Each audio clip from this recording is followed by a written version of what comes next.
Graça e paz, povo de Deus. Como vocês estão? Aqui é o pastor Márcio Paula e você está no seu portal bíblico. E nesta lição de hoje nós vamos já para a nossa 11ª reflexão dentro do livro dos Salmos, Cânticos e Orações da Alma. E hoje nós vamos estudar um salmo belíssimo, um salmo com apenas 6 versos, mas de uma riqueza espiritual maravilhosa, de grande enriquecimento para a minha vida e para a sua vida, com o tema Uma Família Feliz. Nós vamos fazer uma oração e após esta oração nós vamos fazer todas as leituras pertinentes para a nossa reflexão neste momento. Senhor, nós te louvamos e engrandecemos o teu nome, que é sobre todos os nomes, e te pedimos, ó Pai, que neste momento o Senhor possa trazer-nos esclarecimento à mente e que todos aqueles que acessarem este conteúdo também possam ser esclarecidos e ricamente abençoados pela tua santa e bendita palavra. É o que nós te pedimos e pedimos no nome de Jesus. Amém. Antes de fazermos todas as leituras pertinentes a esta nossa reflexão deste momento, eu gostaria de pedir que você que tem gostado deste canal, deste portal bíblico, você que tem nos acompanhado já pelo Facebook, aqui no YouTube, e que você ainda não se inscreveu no portal bíblico, eu peço que você se inscreva, acione as notificações e também possa deixar aquele like para fortalecer e demonstrar para o YouTube que você tem gostado do nosso conteúdo. Compartilhe este link no seu grupo familiar, no seu grupo eclesiástico. Abençoe quem você ama através da santa e bendita palavra do Senhor. Vamos então fazer as nossas leituras pertinentes para este momento.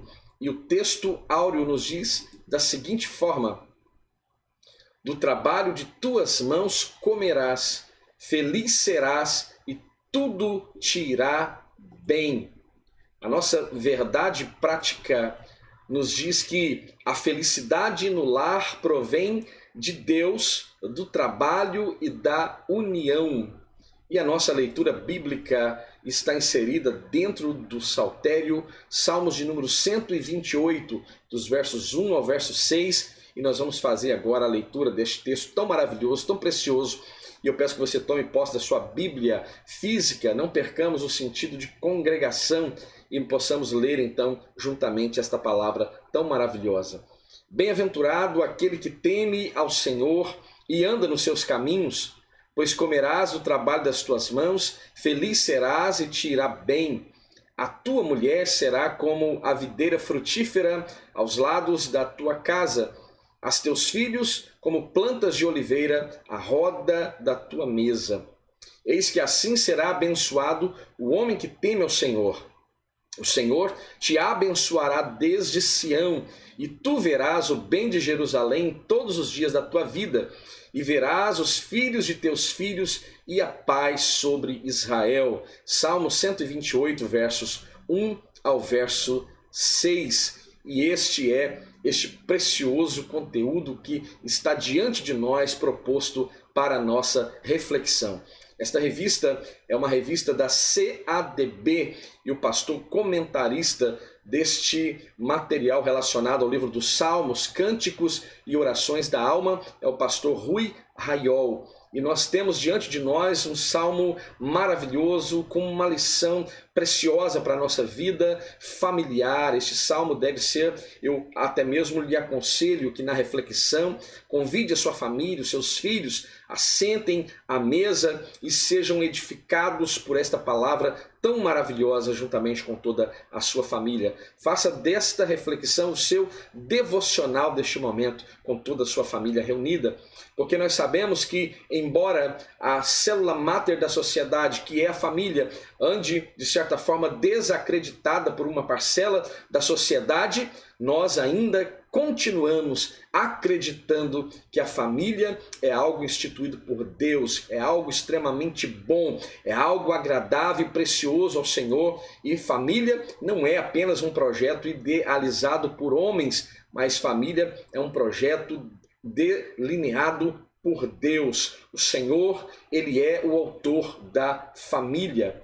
Nós temos alguns objetivos, como em todas as demais lições, e eu lhe convido, caso você tenha interesse, nós já temos 10 lições preciosas aqui dentro de uma playlist com o tema Salmos, Cânticos e Orações da Alma, para o seu enriquecimento espiritual. Eu vou deixar no card aqui em cima, você pode acessar logo após que você conclua este vídeo, você pode fazer a visualização dos outros 10 vídeos já relacionados ao livro dos Salmos.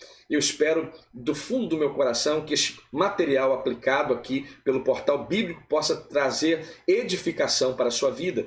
E nós temos alguns objetivos que devem ser alcançados ao longo desta reflexão. E o primeiro deles é tentar identificar o autor deste salmo, a data e a classificação e o contexto histórico deste salmo. Entender que as bênçãos para a família estão diretamente relacionadas ao temor de Deus. Bem-aventurado, né, é o homem que tem a sua família na presença de Deus. Bem-aventurado é o varão que não anda segundo o conselho dos ímpios, que não se detém no caminho dos pecadores, nem se assenta à roda dos escarnecedores. Nós já fizemos a reflexão do Salmo de número 1 aqui no seu portal bíblico, e mais uma vez nós temos visto esta bem-aventurança relacionado à família.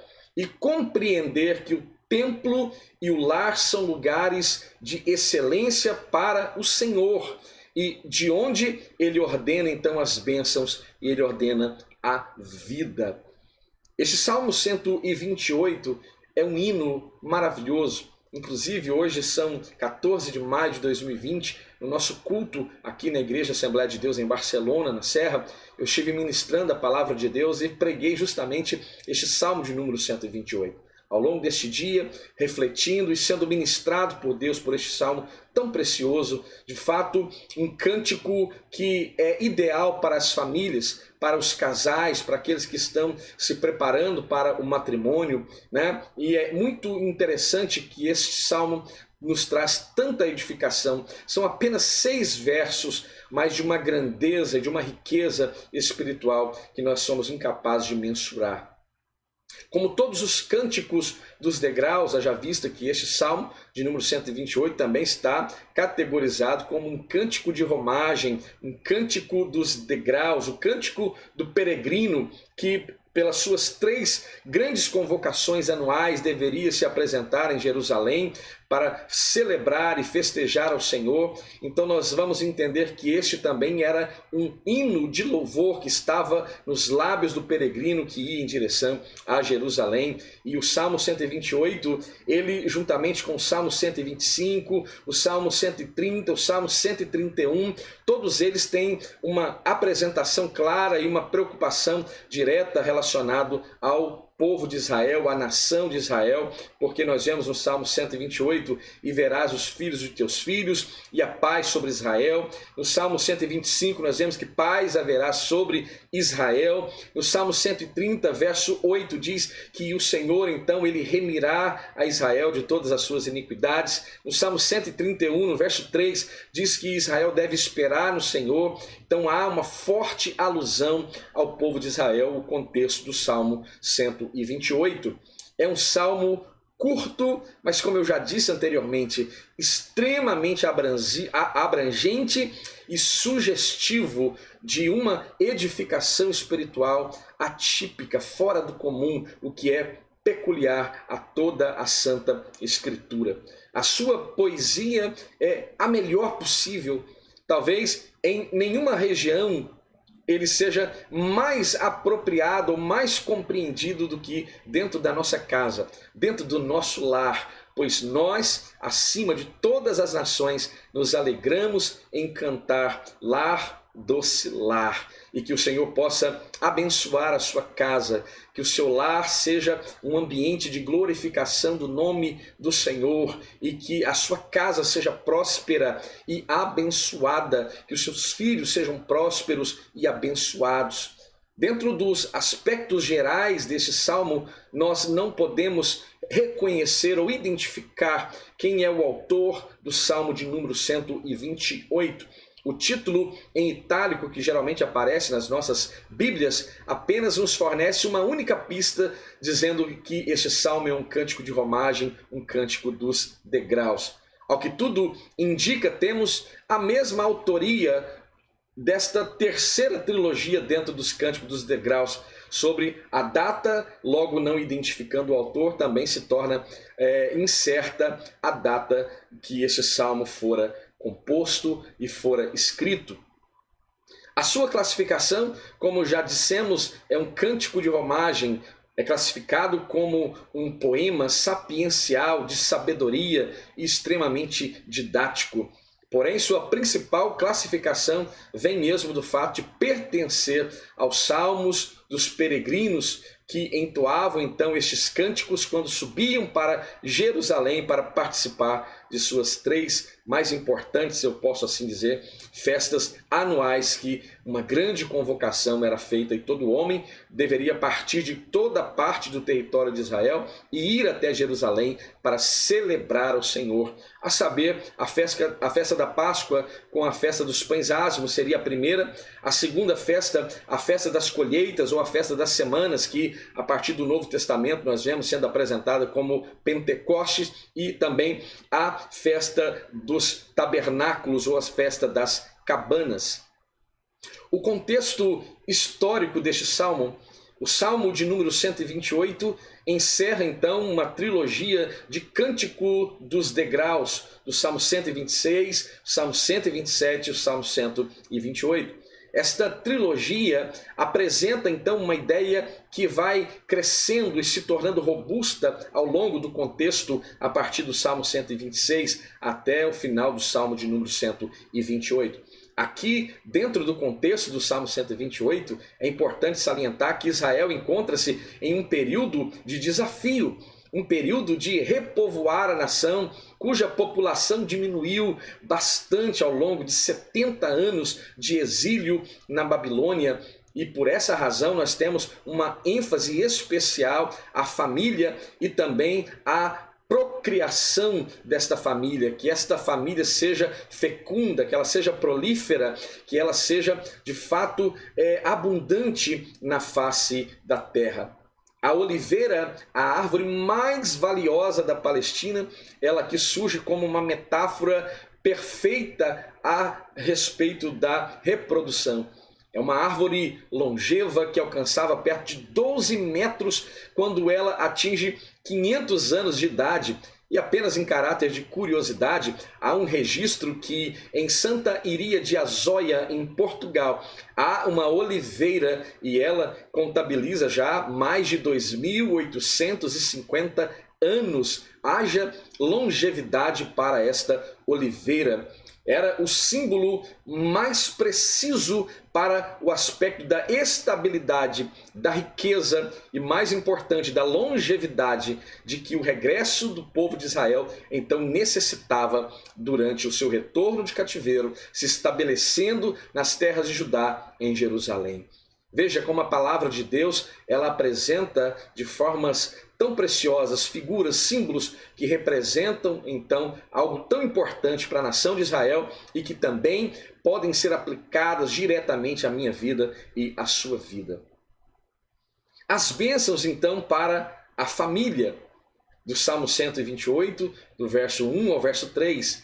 Crente é feliz. Nós temos o nosso Senhor e Salvador Jesus Cristo em nós. Nós estamos nele, ora, nós temos mais do que qualquer outro motivo, que qualquer outro indivíduo na face da terra possa ter, nós temos para sermos felizes.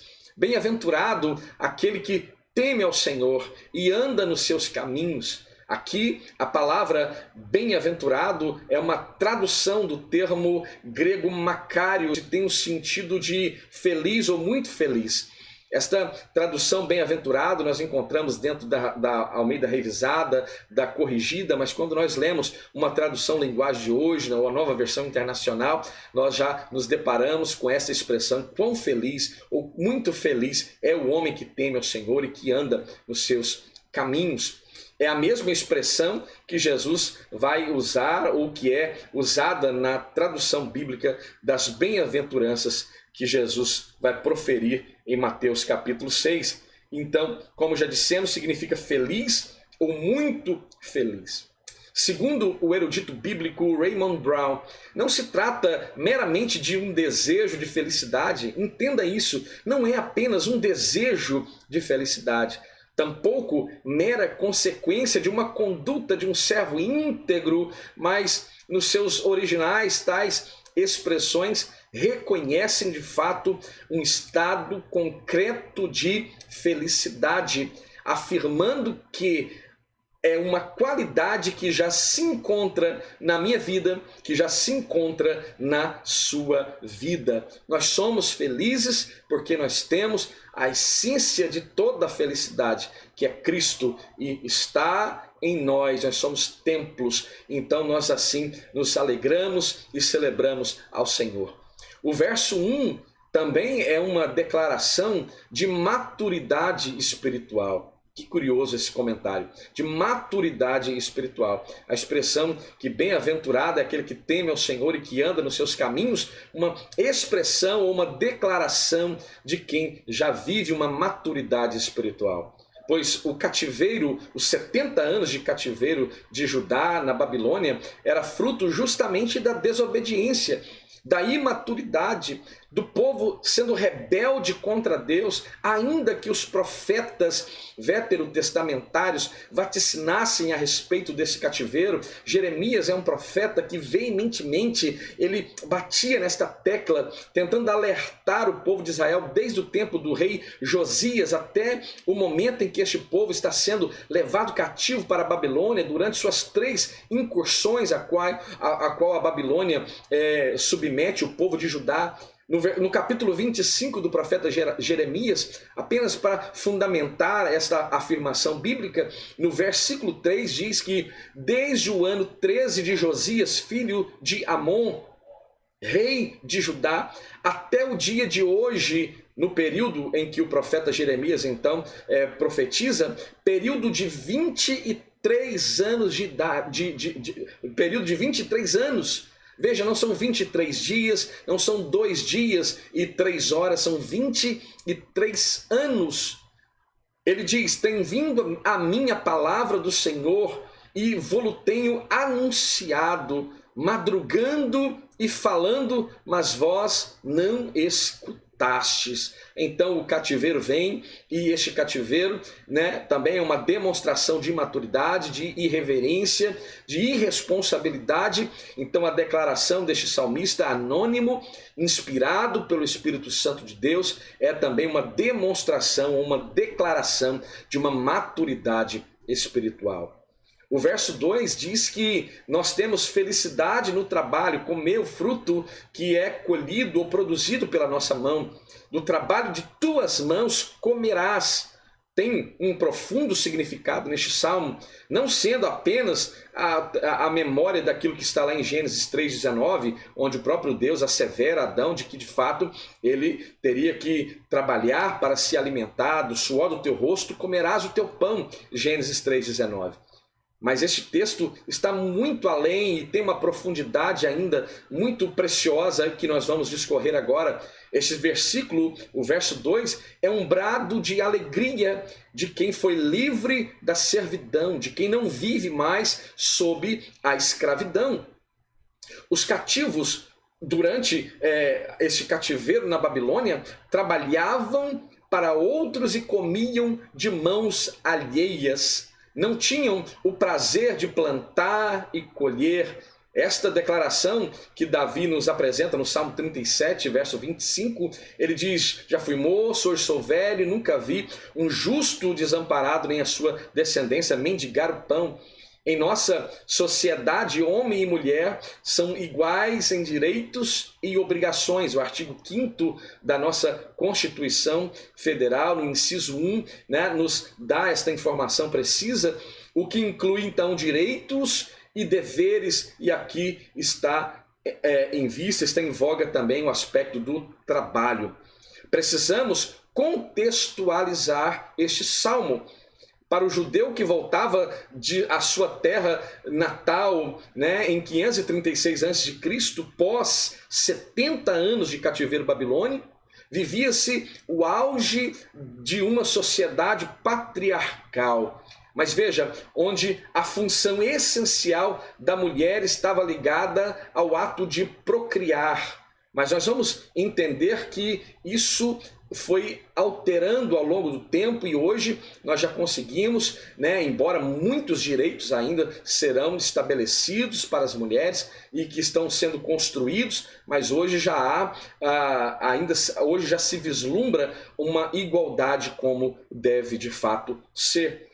Por exemplo, em nosso contexto atual, que é bem diferente, o trabalho é uma conquista relativamente recente para as mulheres. Um direito que de fato ainda está sendo aperfeiçoado, pois o homem ainda continua recebendo mais, trabalhando na mesma função, exercendo a mesma função, em certas categorias. Só para você ter uma ideia, em caráter de informação, somente com a consolidação das leis trabalhistas de 1943, veja, nós estamos em 2020 e nós estamos falando de algo que aparentemente é tão distante, mas não é tão distante assim não. Nós podemos dizer que é algo extremamente recente, do século XX, que a partir de 1943 é que as nossas mulheres brasileiras puderam trabalhar fora sem que necessitassem uma autorização prévia do seu marido. Veja como nós estamos alguns anos-luz deste tempo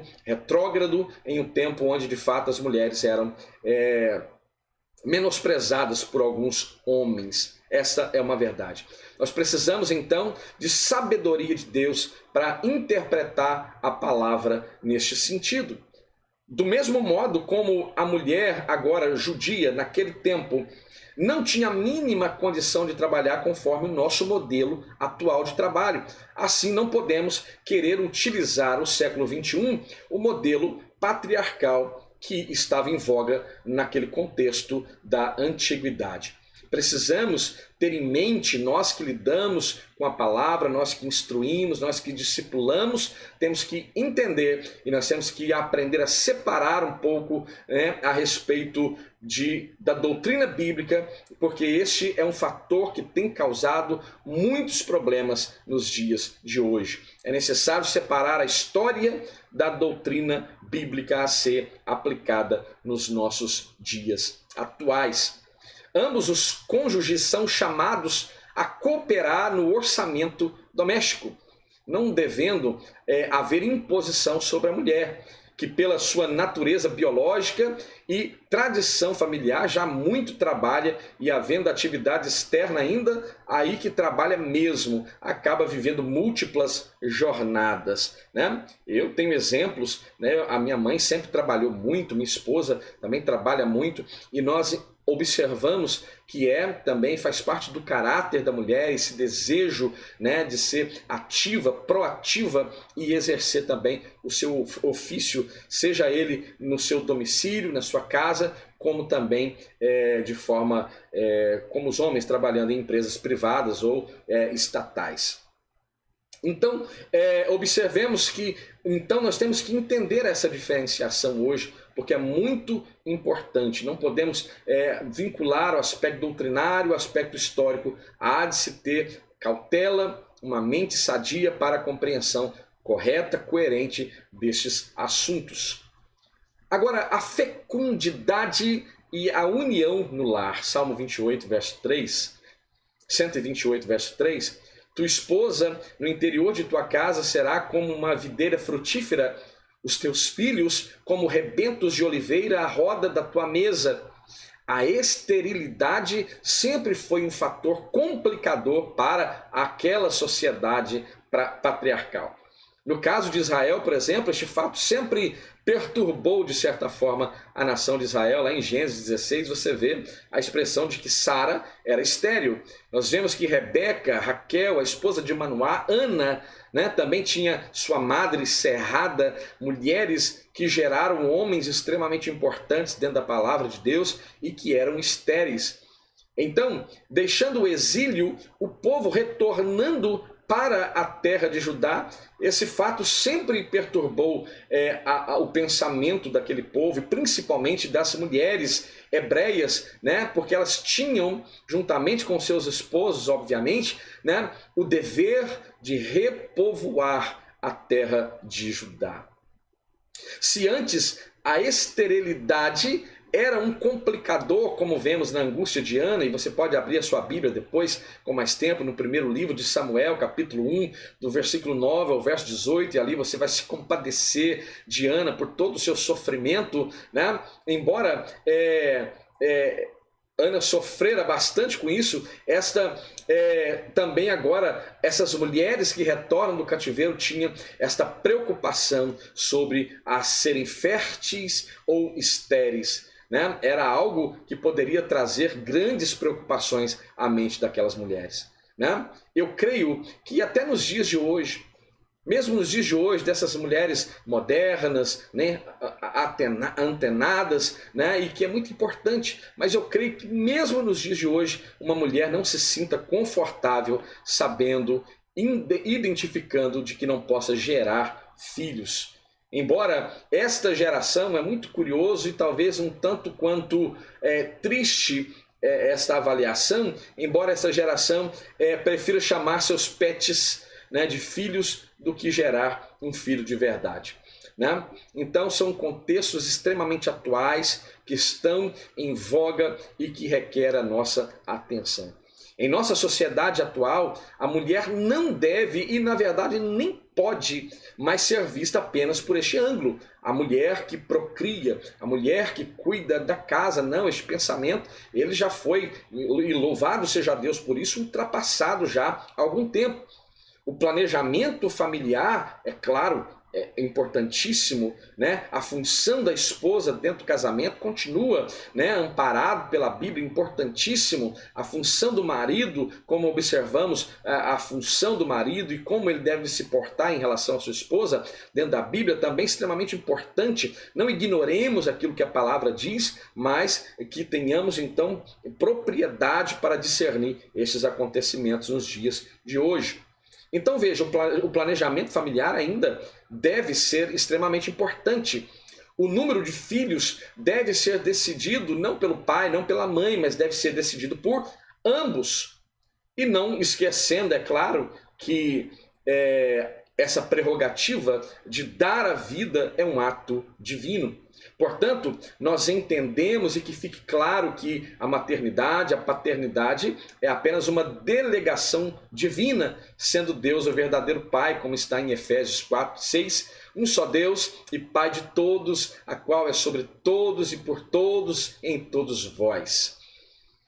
E é interessante notarmos que não temos o direito de rejeitar o que Deus formou no ventre materno. Isso é muito sério. Veja, eu vou repetir, porque isso é muito sério. Nós não temos o direito de rejeitar o que Deus formou no ventre materno. Para você ter uma ideia, essa informação é muito importante para que você saiba do que eu estou lhe dizendo. Segundo a OMS, a Organização Mundial da Saúde, cerca de 55 milhões de abortos ocorreram em todo o mundo entre 2010 e 2014. Esses dados eu creio que já estão até defasados, 2010 a 2014. E note que 45% desses abortos foram feitos de forma insegura, podendo, além da extração do feto, poder também tirar a vida daquela mãe. Veja, isso é muito sério. Para nossa informação comum, aqui no Brasil, o aborto é um crime. Que tenhamos essa informação. No Brasil, ainda o aborto é considerado um crime, porém não é classificado em apenas alguns casos, não é qualificado como um crime em alguns casos, como por exemplo um aborto espontâneo. Então, o que se pode fazer em um aborto espontâneo? Ou quando é praticado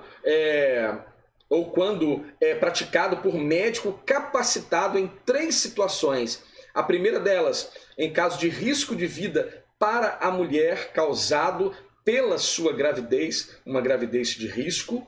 Segundo, quando a gestação é resultante de um estupro. E em terceiro caso, quando ou se o feto for anencefálico. Apenas nestas 3 condições a legislação brasileira vai permitir que um aborto possa ser realizado. Veja, é algo muito sério, é algo que acontece em todos os dias, em clínicas clandestinas, e que nós não podemos estar alheios. Temos que instruir as nossas mulheres, nossos filhos e filhas, para que eles sejam bem instruídos, para que eles possam ser o diferencial desta terra nas gerações futuras. Agora, a bênção da longevidade. Longevidade é uma bênção. Veja, a prosperidade agora dentro do contexto trazendo para a nossa nação. Essa bênção dentro do Salmo 128 está falando sobre a paz em Jerusalém, a paz em Israel, mas nós podemos contextualizar para a nossa vida e para a nossa nação, para que vejas a prosperidade de Jerusalém durante os dias de tua vida. Existe um apego, e isso é interessante, eu gostaria que você ficasse bem atento a este ponto dessa reflexão. Existe um apego, eu diria, exagerado quanto a Israel por parte de certos cristãos. Isso é um fato. Apego que não encontramos dentro da palavra de Deus, nem mesmo por um judeu chamado Jesus Cristo.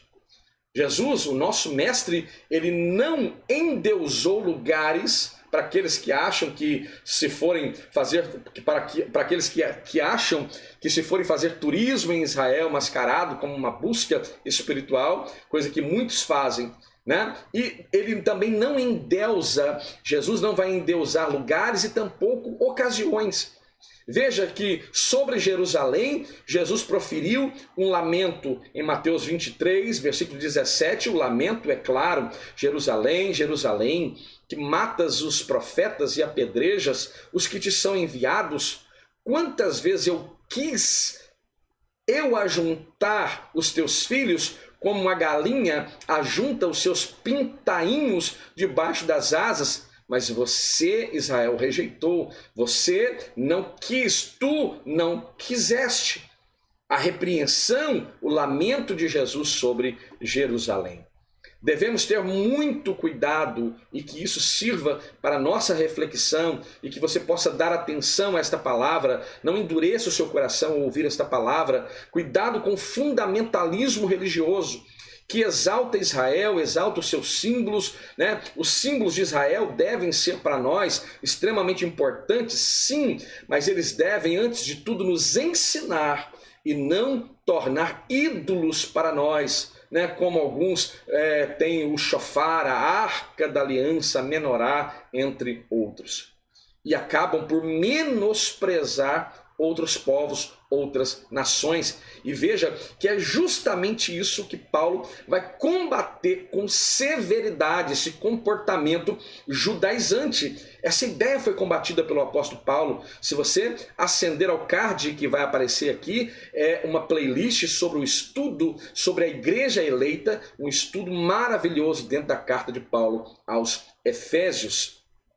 Lembremos que o Evangelho não é uma mensagem para todos os povos. Veja, lembremos que o Evangelho é uma mensagem para todos os povos. É a força centrífuga a partir de Jerusalém, que se expande até a Judéia, chega até Samaria e de lá aos confins da terra. Você se lembra lá em Lucas 10:30, o ensinamento maravilhoso que Jesus ali faz naquela parábola, e ele vai fazer uso de um samaritano para ensinar justamente os judeus a respeito do amor, né? E a respeito do amor ao próximo. Nós devemos amar Israel, sim, né? E almejar a sua prosperidade, sim. Orar para que haja paz em Israel, sim. Todavia, não podemos cair no erro deste fundamentalismo. Precisamos enxergar Israel também como uma nação, um sistema comercial, um governo, um sistema financeiro que acerta e que também erra. Não devemos querer ser mais zelosos do que o próprio Jesus. Ele é o nosso exemplo, em vista daquilo que o apóstolo Paulo, escrevendo aos Coríntios, capítulo de número 11 da primeira epístola, no verso 1, né, o apóstolo Paulo vai convocar-nos de que sejamos, pois, imitadores de Paulo, como também ele era imitador de Cristo. Imitando o comportamento de Paulo, logo também imitamos o comportamento de Cristo. Em matéria de Israel, nada melhor que do que ouvirmos o judeu chamado Jesus. Em caso de dúvida, pratique o amor. Veja, tem dúvida? Pratique o amor, porque o amor resume todos os mandamentos. E contextualizando este salmo, nós queremos rogar prosperidade para a nossa nação, que comparativamente encontra-se devastado pela corrupção, crimes de sangue e tantas outras mazelas. Veja, a paz para as nossas gerações depende do nosso clamor nos dias de hoje. Vejas os filhos de teus filhos.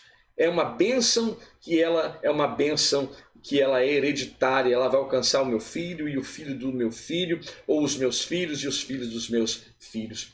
Paz seja sobre Israel.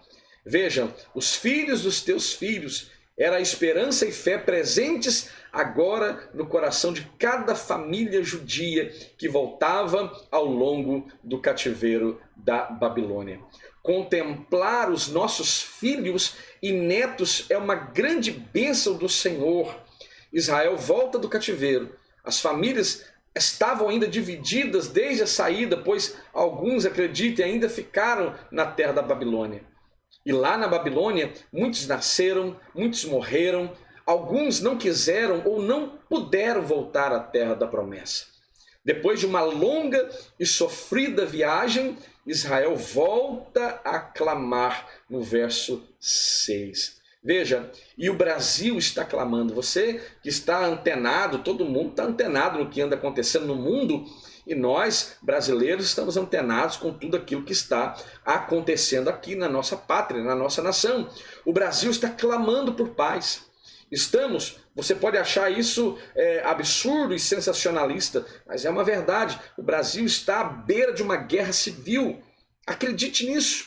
O Brasil nunca esteve tão dividido como está nos dias de hoje. E que Deus possa se apiedar da nossa nação. Que o Senhor se compadeça e que Ele se lembre da nossa nação. Nós precisamos de paz nas escolas, precisamos de paz no trânsito, precisamos de paz no meio ambiente, precisamos de paz nas igrejas, precisamos de paz em todo o nosso convívio interpessoal, nós precisamos de paz para a nossa vida diária. E nós sabemos que Jesus, Ele é a nossa paz. João 14, versículo 27, Jesus ele diz: deixo-vos a paz, a minha paz vos dou, e não vou-la dou como o mundo a dá. E não se turbe o vosso coração, nem se atemorize, que esta seja uma palavra profética sobre a sua vida, e põe-te a clamar em favor da nossa nação.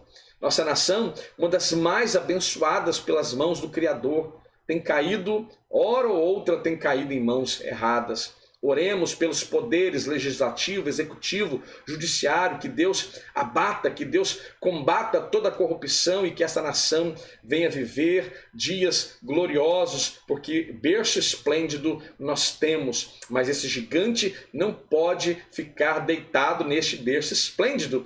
Esse gigante precisa se levantar, se pôr de pé, porque berço é lugar que se acomoda uma criança que carece de cuidados, de carinho, de cautela, e a nossa nação é uma nação já adulta e ela não pode permanecer deitada neste berço esplêndido.